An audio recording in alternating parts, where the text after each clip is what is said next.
what I want to understand is Graham still, and we talked to Dr. John Deloney about this, has this scarcity mentality when it comes to a lot of different areas of his life, specifically financially. And you have this abundance mentality in the exact same way that Graham has a scarcity mentality. It bleeds into every other part of your life. And what I find really interesting, and I don't mean this in any sort of like nag or a dig or anything, Graham has a lot more money. A whole lot Yet more. he still feels this scarcity. And I really respect, and I just want to like decode how you have this level of peace and abundance in your life with such less money.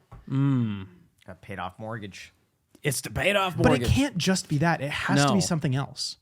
Because what is it that led you to paying off that mortgage? I right? think if you really look at the emotional underpinning of it, it just comes down to contentment. Like I know it's that simple and it's that hard, right? To be like, well, I'm just content. Like I'm a very anxious person naturally. And so to remove any level of, pieces of anxiety out of my life, one of those being debt, has been really helpful to give me a little bit of just peace. And so I think at the end of the day, I'm content with where I'm at.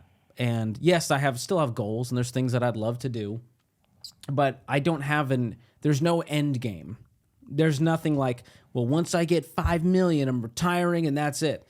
Now I hope to have 5 million one day in a retirement account and we're able to retire and still have a great income and go on amazing trips and all of that.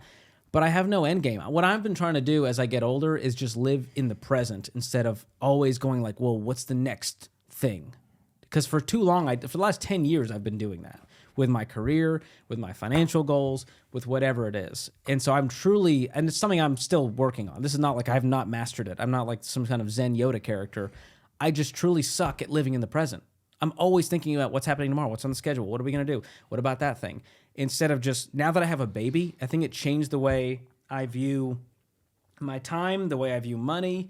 And like you stare into this baby's eyes and like time just like disappears. Like it doesn't matter anymore when you're staring into that baby's eyes. So I think having a family changes the mentality around that. I'm curious as you progress and you have a family or you have kids or whatever, I wonder if that's going to change that for you and if you have a different set of goals and a different lens.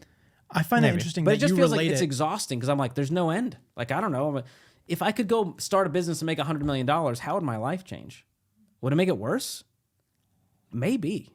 And I think that's something a lot of people don't think about. Because with more money and more responsibility, it changes things. If you got everything you wanted, would you be happier? Who's to say? That's the question at the end of the day. And what do we want? I don't think we really know as humans. And I do think we've talked about this before. My faith is a big underpinning of this that I think I'd be remiss to not mention because I think it changes your long-term view of life, of like what's happening ahead when I die. What has this all been about? You start thinking about those big questions. What I want people to say about me at my funeral. Are they going to be like, man, his YouTube videos were hilarious? I doubt it. I think they're going to say he was a great friend. He was an amazing husband. He was a loving father. That's what they say. And we joked about this on your gravestone. Your net worth's not going to be like written on there. And Graham's like, mine will. I was like, that's actually a pretty baller move, and I respect the hustle there. But it's like, what is this all for? Like, let's say you go in the dirt. What happens then? Who would you leave your money to? What impact did you have? Did it make any impact at all? And so to me, now I'm like, what is the ripple effect I want to have? Well, number one, I want generational wealth for my family. I want my daughter to inherit whatever legacy we've built up in Nest Egg and for her to manage that wisely and for her to live a life we can't imagine because of the work that we did and the sacrifice we made. I want to be able to give to charities and pay for an adoption and buy single parents cars and just do things that like make we just gave 10 grand to Waffle House employees in 3 hours. And to me, that was the most fun I've had with money in a long time. Way more than buying my wife a new car, way more than paying off the house.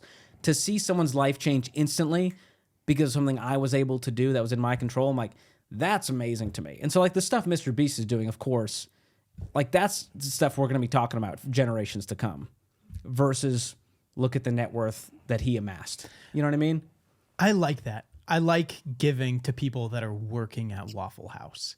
And I know that sounds silly, but I'm a big proponent of like I like to tip big. That's kind of my way of giving back. Amazing. Like I generally tip higher percentages, a lot higher than the average person. And that's kind of like I take a lot of pride, I think, in that. And But I love you're able that to do that because you have margin. Yeah. Like right. if you were broke and you had payments up to your eyeballs, living a lifestyle that you were trying to maintain, you wouldn't be able to give in that way. And so that's one of the reasons that I want people to live debt free, because you can't help but have more margin to do those things when you don't have payments to make. What I find interesting is you said that your anxiety comes from you don't know what's going to happen in the future. And that's the same thing Dr. John Deloney said. And that's the same thing I see in Graham whenever he's explaining his financial anxiety is like, you don't know what could happen to the market. It could half. And then once it halves, you don't know what could happen from there. And then you don't know what can happen from there. It's never like stuff that is It's like current, apocalyptic that is scenarios. currently It ever is. happening. Like, It do you is. ever have a real fear that like the world could end? Because at that point, what are you going to do? No, I don't. I have a fear that our Like stock growth, market goes to zero. No, you no. know? Let's just say the worst case, 1929 happens, something crazy like that. Let's just say it's 50%. Well, then you take 50% off everything, let's just say. Then how could I live off that 50%? Okay, I'll find a way to live off the 50%. Now that's if But you're then, like at retirement age. Because if you just no, hang but on, I hang on to also the ride, I also assume that my income goes to zero. I just assume like I'm somewhat like Wow. incapacitated. YouTube is shut or, down. or that I just choose Real voluntarily estate. where I don't want to be forced to do something. So I take it in Yeah. half. How could I live off the half? I live off the half, and then I kind of think, well, I want a bit of a buffer on top of that, just to give myself some flexibility in case things get even worse. So that's how I kind of think of things. I want to keep the lifestyle without having to worry about if things drop but by what half. lifestyle? Because you're a pretty frugal guy. If things like really got tight, you would be fine. I'd find a way, but I don't want to downgrade because it's like every year I've increased my lifestyle a little bit. Like let's just say it's 5% a year. Okay. But I do that purposely so that I can sustain that. Sustain. Why can't I say?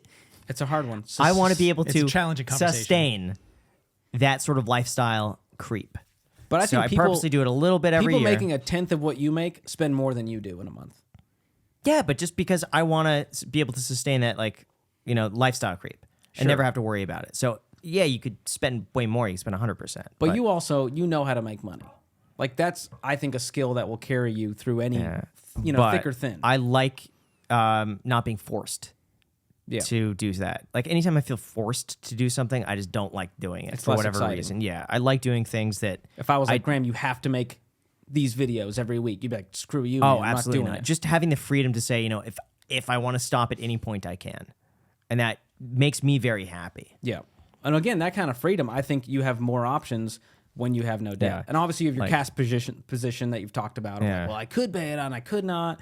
I just feel like at the end of the day, I'm going to have less stress about it if things go downhill having no debt. Yeah, like a while ago, I got an offer to buy a part of my main channel. It was very enticing because the valuation they were giving me on the main channel was insane. This is And it like was, Shark Tank. Yeah, it was 2021 though, and I knew that like this is the cheapest money is ever going to be. It was a startup company that had a ton of venture capital. They were valuing it way higher than I ever thought it was. But they said that I'd have to create 3 videos a week for the next 5 years. Oh. And that for me was killed it. This reminds Was me of like never the have genie done in that. Aladdin, where he's like, Yeah. he's forced. He's got the handcuffs Yeah. when he's working for Yeah, Jafar. and but Remember I mean, that? yeah, it was a minority stake, so it wouldn't change anything. But it was just like the output had to stay the same. Yeah. I knew I just don't want to be locked into making 3 videos a week for 5 years. It sounds Yeah. bad. It's just like, Well, I don't like that's the being thing. We forced to do all that. want options and freedom. Yeah. And so we have different paths to get there.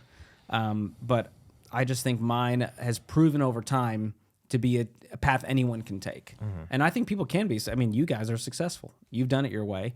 And I think a lot of your tribe and audience, they'll do it your way and they'll be okay. Like the fact they're even watching this channel tells me they're going to be okay. But we talk to very different people. Like the people we're talking to, they're going through things. They're not watching YouTube videos for fun. They're watching them because they need help. And so it's a very different mindset. And so I try to entertain and it be informative. But at the end of the day, like there's people who need help. And therefore, like I can argue about credit card interest all day. But there's a single mom who's about to call in and be like, I just lost my husband. I got 3 kids. Do I do daycare? What do I do? And so I'm like, holy crap. Like there's real problems in the world. And this is a luxury and privilege that we get to even have these kinds of conversations. That's very So true. I think in my role, it just, you have a very different perspective seeing what people are really going through. And it makes me more averse to risk and to debt because I've seen what it does to people, Yeah. Like Andre, like he's like, I've seen my family struggle with gambling addiction. I'll never gamble. It's not interesting to him. And the same happens with debt to me. I'm like, I've seen too many people hurt by debt. Why would I want to play this game only to get bit by a snake later on? Yeah.